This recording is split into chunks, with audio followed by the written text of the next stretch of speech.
નમસ્કાર મિત્રો, ફરી એકવાર આપણે યુટ્યુબ ચેનલ પર નવા વિડીયો સાથે આપનું હાર્દિક સ્વાગત કરીશું।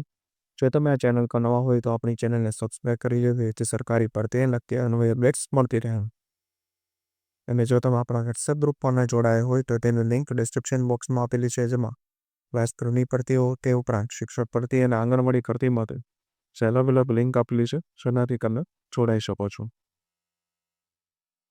તો મિત્રો આજના વિડીયો જ્ઞાનપીઠ શાળાની અંદર જે 2025-24 અત્યારે આગામી શૈક્ષણિક સત્ર માટે શિક્ષક ભરતી અને અન્ય લિંક શૈક્ષણિક સ્ટાફ માટે જે ભરતી આવેલી છે, જેમાં પ્રાથમિક શિક્ષક, માધ્યમિક શિક્ષક, ડેટા એન્ટ્રી ઓપરેટર જેવી પોસ્ટ માટે ભરતી આપવામાં આવેલી છે।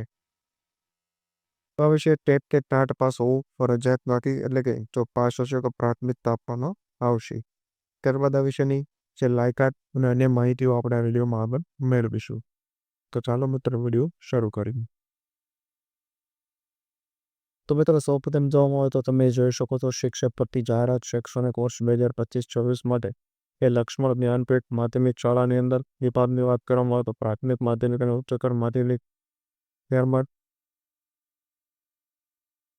દર્શાવેલ છે કે જે વિષયો માટે ભરતી છે, ત્યારબાદ વિભાગ અને શૈક્ષણિક લાયકાત એમ 3 માહિતીઓ આપવામાં આવેલી છે, જેમાં વિષયમાં તમે જોઈ શકો છો હિન્દી, સામાજિક વિજ્ઞાન, ગુજરાતી વગેરે માટે MA સોશિયોલોજી, હિન્દી અને છે ગુજરાતી તથા BEd માંગવામાં આવેલું છે। ત્યારબાદ ધોરણ 6 થી 12 હવે વિજ્ઞાન વિષય, ગણિત વિષય, ત્યારબાદ કયા ધોરણમાં અને કઈ લાયકાત છે એની સંપૂર્ણ માહિતી આપવામાં આવેલી છે।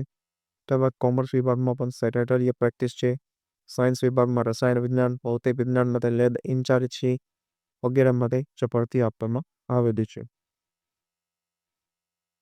ત્યારબાદ સંગીત શિક્ષક માટે ભરતી છે, dance teacher, data entry operator, stem project trainer માટે પણ ભરતી આપવામાં આવેલી છે, જેની સંપૂર્ણ વિગતો એટલે કે લાયકાત અને કયા ધોરણમાં ભરતી છે તો તમે જોઈ શકો છો।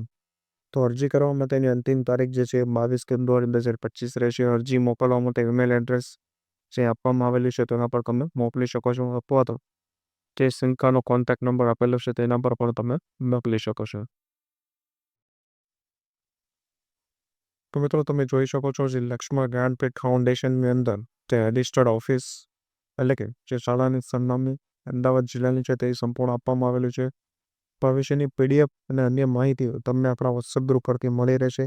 તો ડિસ્ક્રિપ્શનમાં તેની લિંક આપેલી છે, જ્યાંથી તમે જોડાઈ શકો છો। તો આજના વિડીયોમાં બસ આટલું, ફરી મળીશું નવી માહિતી સાથે।